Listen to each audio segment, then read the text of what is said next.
Hi hello, ಹೇಗಿದ್ದೀರಾ ಎಲ್ಲರೂ? ಇವತ್ತು ಟೊಮೆಟೊ ಸಾಸ್ ಮಾಡೋಣ ಅಂದ್ಕೊಂಡಿದ್ದೇನೆ. ನೋಡಿ ಯಾವ ಥರ ಬಂದಿದೆ ಅಂತ.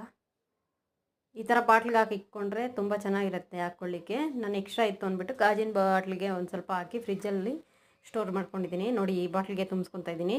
ಇದು ಸಾಸ್ ಬಾಟ್ಲೆ ಆ್ಯಕ್ಚುಲಿ 30 ರುಪೀಸ್ ಅಷ್ಟೇ ಇತ್ತು, ಸೊ ತೊಗೊಂಬಂದೆ ನಾನು. ಗಾಜಿನ ಬಾಟ್ಲಿದ್ರೂ ಅದಕ್ಕೂ ಹಾಕ್ಕೊಂಡು ಇಟ್ಕೋಬೋದು, ಏನು ತೊಂದರೆ ಇಲ್ಲ ಪ್ಲಾಸ್ಟಿಕ್ ಬಾಟ್ಲಲ್ಲೂ ಯೂಸ್ ಮಾಡ್ಕೋಬೋದು ನಾವು. ಟೊಮೆಟೊ ಸಾಸ್ ಅಂತೂ ತುಂಬ ಚೆನ್ನಾಗಿ ಬಂದಿದೆ. ನಾನೊಂದು ಪೂಜೆ ಇತ್ತು ಅಂದ್ಬಿಟ್ಟು ಸೀರೆ ಹಾಕ್ಕೊಂಡು ರೆಡಿಯಾಗಿದ್ದೆ, ಸೊ ಹಂಗೆ ವಿಡಿಯೋನೂ ಮಾಡಿಬಿಟ್ಟೆ.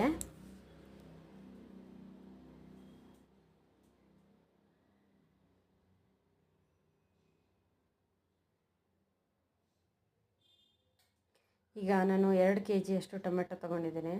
ಒಂದು 2.5 kgನೇ ಇದೆ. ನಾನು ತಂದಿಟ್ಟು 2 ದಿವಸ ಆಯಿತು, ಮಾಡೋಕ್ಕಾಗಲಿಲ್ಲ, ಸೊ ಹಂಗೆ ಮಾಡಿದೆ.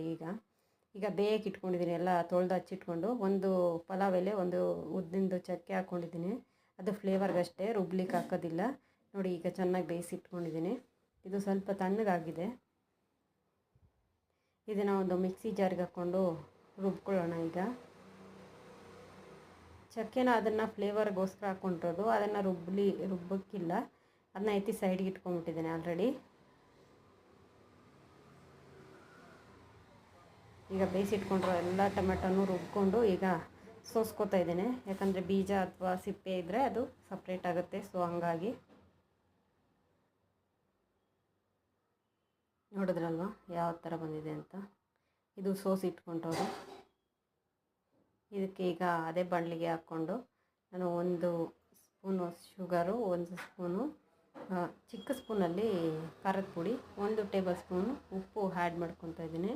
ಇದು ಚೆನ್ನಾಗಿ ಕುದಿ ಬರಬೇಕು. ಆಲ್ರೆಡಿ ಟೊಮೆಟೊ ಬಂದಿದೆ, ಬಟ್ ಇನ್ನೂ ಚೆನ್ನಾಗಿ ಕುದಿ ಬಂದರೆ ಚೆನ್ನಾಗಾಗುತ್ತೆ ಟೊಮೆಟೊ ಸಾಸ್ ಅಂತ.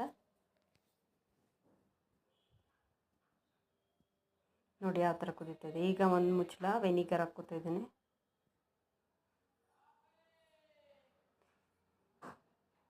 ನೋಡಿದ್ರಲ್ವ ಈಗ ಟೊಮೆಟೊ ಸಾಸ್ನ. ಇದನ್ನು ಹಾಕ್ಕೊಂಡು ಬೆಂಡ್ ಮಾಡಿದ್ರೆ ಅದು ನೀರು ಸಪ್ರೇಟ್ ಆಗಬಾರ್ದು, ತಿಕ್ಕಾಗಿ ಹಂಗೆ ಇದೆ. ಈಗ ಕರೆಕ್ಟಾಗಿದೆ. ಲೈಕ್ ಮಾಡಿ.